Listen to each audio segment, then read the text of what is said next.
been a fun draft season so far with my buddy Mike Mayock, who's back here on the Rich Eisen Show 9 days before we start to get some answers in Green Bay, Wisconsin. Good to see you, Mike. How are you, sir? Hey, man, I'm happy to be here. Thank you. Oh, this has been so much fun.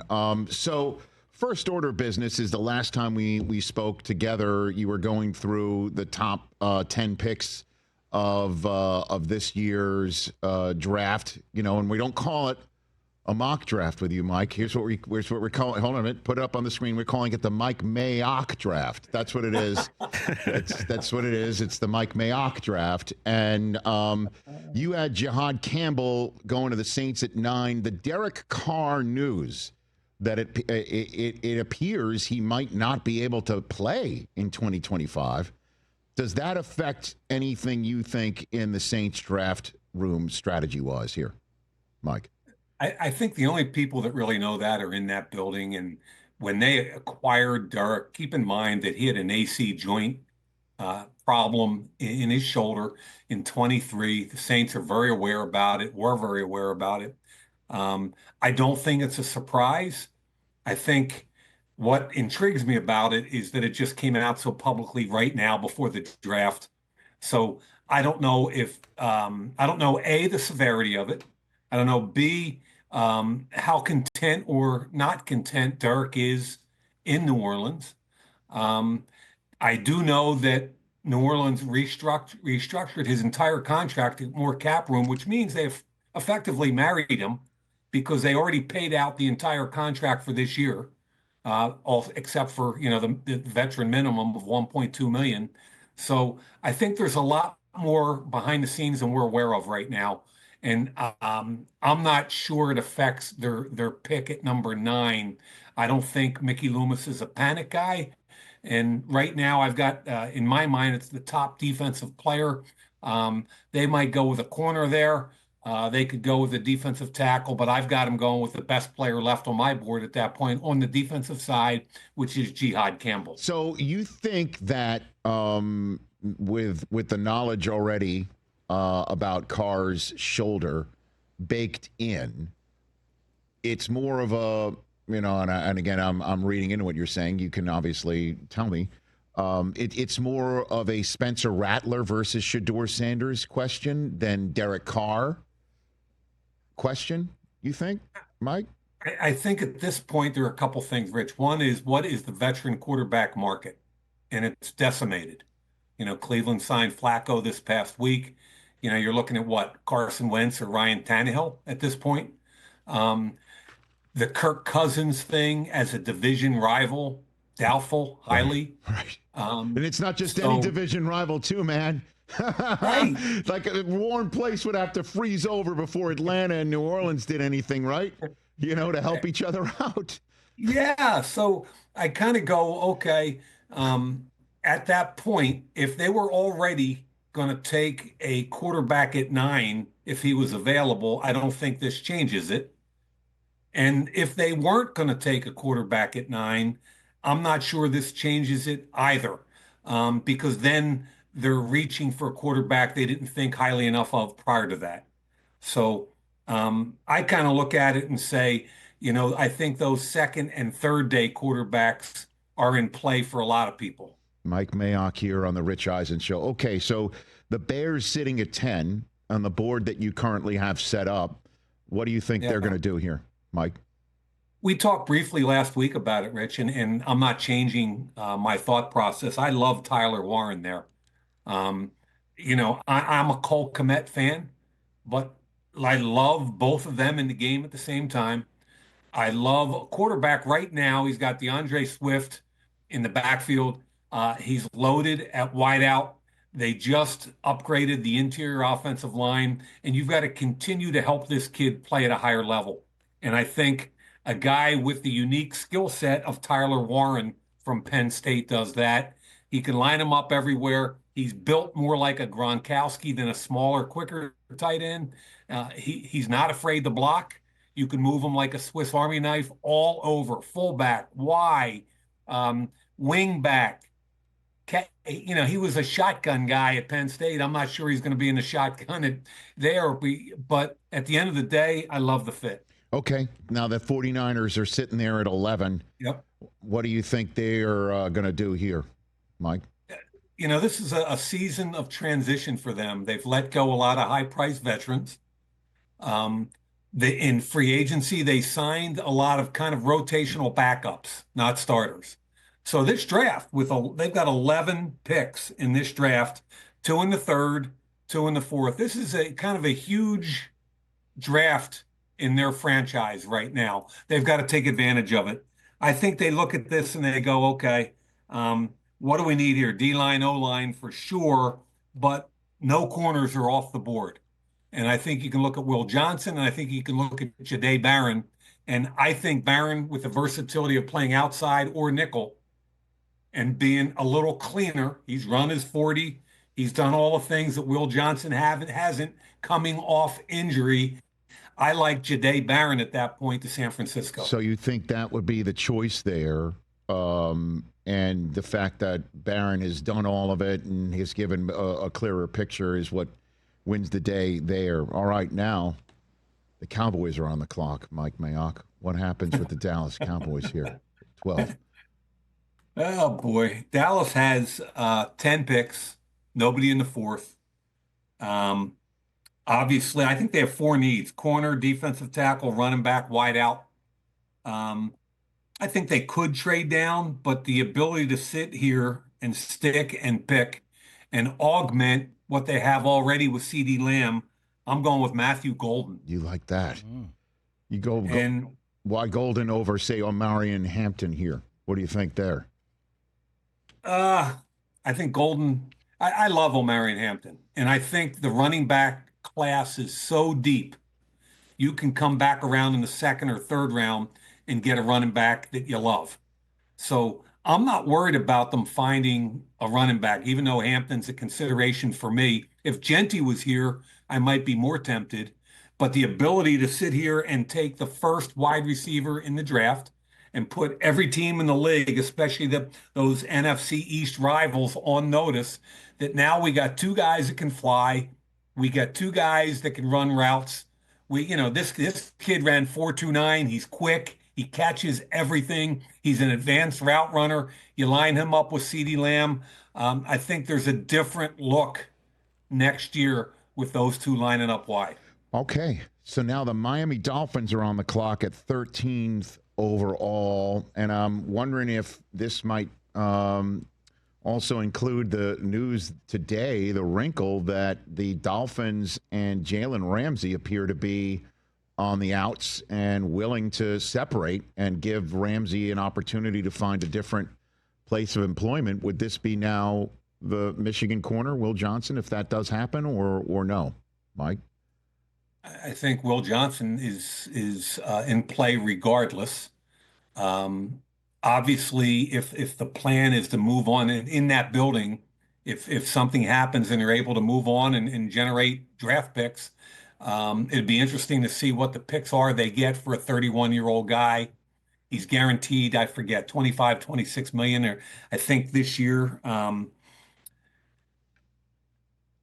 They would still need, I mean, to be really honest, Yeah. I kind of went, I thought that through. I almost gave him Will Johnson. I said, you know what? The most important thing for this team is keeping Tua upright. And they lost Laramie Tunsil to retirement. And by the way, Tua was a better quarterback when Tunsil was on the field. So they lose Tunsil. I don't like their offensive line. I haven't for the last few years. They've invested some draft capital, but it hasn't worked out the way they had hoped. I'm looking at, and this is probably higher than most people because I love this kid, but I'm looking at Gray Zabel, North Dakota State, who can play all 5 positions.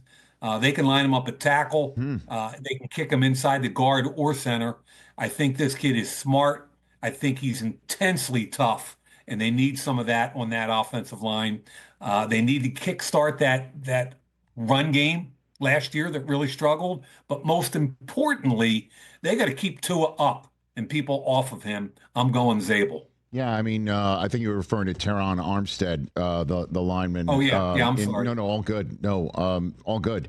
So Zabel going to The Dolphins. That would be fascinating. So then now you got the Colts at 14, and I know a lot of folks have been basically sharpieing Colston Loveland in there. Would you be the same? You put him there too? Yeah, I think they were probably disappointed that Tyler Warren went at 10 to Chicago.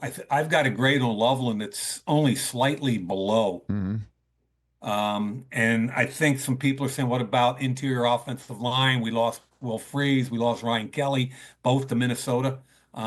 But at this point, the quarterback situation is unsettled. You need a weapon, and that is your Michigan guy, Colston Loveland at 14.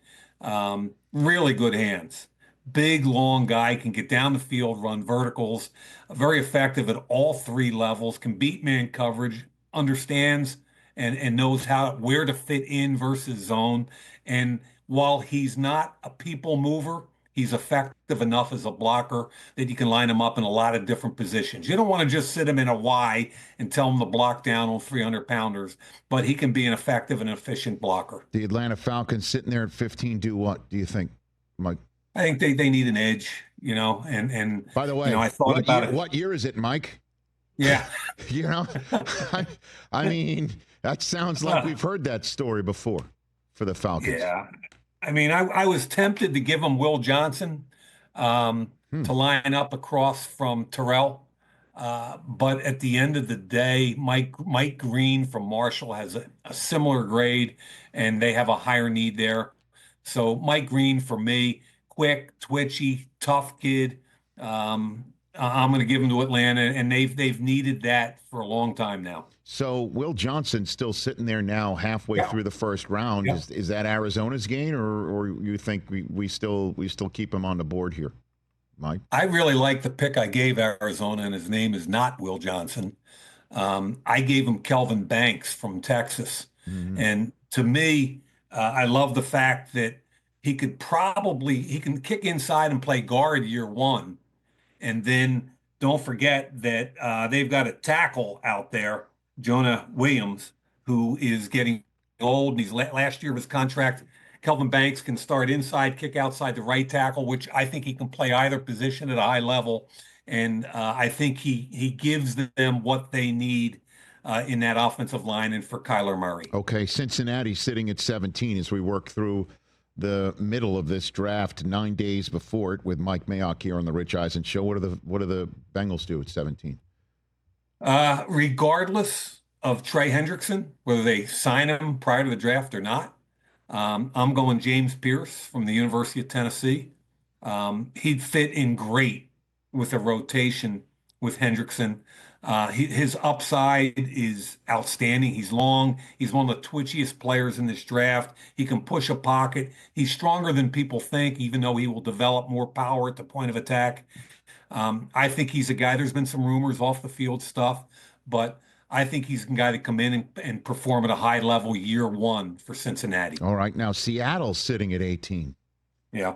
What are you? 10 picks, 5 of the first 92. Mm-hmm. They could be an active team in this draft. They could be another team that could sit there at the end of one and come back up into it if there was somebody of interest.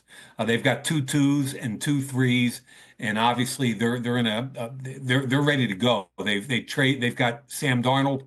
They moved a couple primary people, Geno Smith and a high level wide out to get the extra 2 and 3. So they're going to have a lot to say about the first 2 days in this draft. But if they stick and pick, I really like this pick also. It's Tyler Booker, the guard from Alabama. They got 2 high-level running backs, and they weren't able to run the football last year. This is the quintessential people mover. Big butt, big legs, drive blocker, good pass protector. I think he fits everything they need. And if Booker's sitting there at 18, they take him. All right, so 2 more to go here in your 10 through 20 of the Mike Mayock draft here on the Rich Eisen Show. The Tampa Bay Buccaneers at 19 do what? Yeah, I mean, Jamel Dean at corner can't stay healthy. Good corner, but he's hurt a lot. And they can't believe that Will Johnson fell into their lap. I bet. At number 19, Tampa Bay takes another Michigan guy, Will Johnson at corner. So why do you think he drops to 19 again? Because, again, I mean, when he was healthy and crushing it for Team 144 and winning it all. I mean, we were talking about him as a top 5 potentially.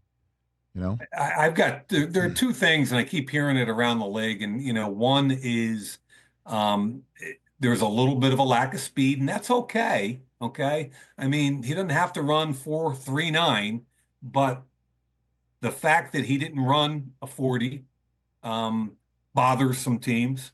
I had him as kind of a 4.55 guy on tape. I think most teams will be in that range, plus or minus 4.55. Mm-hmm. So he doesn't have elite speed. And I thought this year, as a tackler, it was a below level performance. And his physicality worries me, lack of physicality, I should say. And even though he was healthy his first 2 years, this year he had 3 different injuries. I mean, it started with a shoulder, missed time. Then it was the turf toe, missed a lot of time.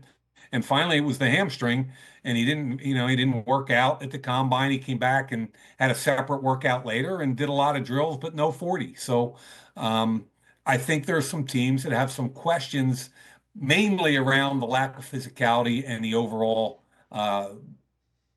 speed. All right, and then lastly for us today, Denver at 20. What a fascinating pick this is going to be for a team that made the playoffs and Sean Payton's got his quarterback. And I'm just wondering, with all the potential extra weapons now on the board for next, they go ahead and get the Joker. We keep on always hearing that for him. For Sean Payton, he likes the matchup problem, nicknamed Joker type player. Does that player get selected here or no, Mike? What do you think? Well, I'm not sure which Joker you have here, but I agree with your premise that you do everything you can to buttress the young quarterback. And in this case, I thought long and hard about Omarion Hampton. But at the end of the day, same thing. Felt like they signed some guys in free agency during the offseason and feel like they can get a quality young running back in the second round at number 51. They might get one of those Ohio State kids, both of whom I really like. So I've got him with wide receiver number 2, Tet McMillan. And who knows what's going to happen with some of the contracts with their current wideouts. I think Sutton's runs out the end of this year or next year. This is a big body guy, plucks the ball with ease all over, big radius. Love his ability to separate with length and physicality. I think he fits in with what they do and how they do it. And it gives another weapon, as you said, to Bo Nix, the young quarterback. I think that would be a cartwheel type moment for a lot of Denver Bronco fans. I couldn't help but notice again, now that we're through 20 picks of your Mike Mayock draft, that there's still no Shedeur. And again, not to peek at maybe what next week's final 12 picks here or 13 picks. Would the Steelers go for him 21st overall if that happens 2 Thursdays from now, Mike? First of all, we're not going to peek ahead to number 21. Okay, that's a typical Rich Eisen, low key. Okay, just give me one. Hey, Mike, while we're talking about it, one more. And I knew coming in that the first question would be about Shedeur. I just didn't know you were going to try. I just didn't know you were going to try to sneak Pittsburgh in on me. But you know what? I thought of. I had a couple different scenarios as I worked through this mock, where I tried to get some teams to move up to 19 or 20 ahead of Pittsburgh, right, and make a move. And ultimately, like, I had the Giants, and I went as far as having the Giants move from 34 to 20 for a 3rd round pick and a swap of 5 and 6 round picks. So, I mean, I looked into it, I thought through the process, and at the end of the day, who needs a quarterback? The Giants, Cleveland, maybe New Orleans at that point, Pittsburgh, who knows? I just don't think, with one quarterback gone at this point in this mock draft, there is any immediate urgency to go up and get the second one, especially since I think a lot of teams around the league have similar grades for Jackson Dart and Shedeur Sanders. What was the freight for moving up from 34 to 20? What would that freight be? Did you mention? I had the Giants' 3rd round pick, which was 65, and a 5-6 swap. In other words, Denver Listen, would get what? Yeah, I know third round pick is a good one, but that doesn't sound terribly expensive to me. Even if Cleveland's interested in doing something like that from 33 to 20. You know what I mean? Yeah. Like that. Yeah. You just got to find a partner willing to pop out of the first round and go to the top of round 2, which is a tall order in and of itself. Mike, we'll chat next week. Thanks for the time, brother. You're the best. Appreciate it, Rich. You got it. Thank you. The one and only Mike Mayock right here on The Rich Eisen Show. Catch The Rich Eisen Show live weekdays from 12 to 3 p.m. Eastern on Roku Sports Channel in the U.S.